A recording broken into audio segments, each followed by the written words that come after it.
এবং বলা হচ্ছে যে যে জায়গাটিতে প্রোগ্রাম আজকের এই পথসভাটি করা হয়েছে ঠিক সেই জায়গার সামনে বেশ কয়েকটি জায়গায় তারা আগুন ধরে দিয়েছেন এবং যে আইনশৃঙ্খলা রক্ষাকারী বাহিনীর সদস্যরা পর্যন্ত এই আজকের এই পরিস্থিতি নিয়ন্ত্রণে আনতে গিয়ে অনেকটা ব্যাগ পেতে হয়েছে।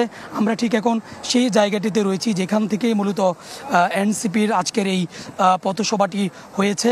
সেই পথসভার ঠিক আমরা বর্তমানে যে পৌর উন্মুক্ত মঞ্চ সেখানে আমরা রয়েছি। দেখতে পাচ্ছেন যে একেবারেই যে চেয়ারগুলো রয়েছে এগুলো ভেঙে এগুলো একেবারেই লণ্ডভণ্ড করে দিয়েছে এবং স্টেজের সামনে কিন্তু যে দাউ দাউ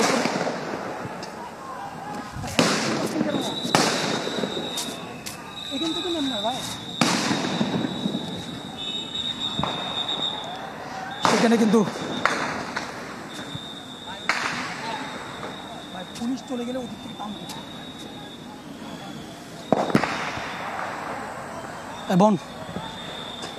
এবং দেখতে পাচ্ছেন যে এটি সেই স্টেজের সামনে আমি এখন রয়েছি।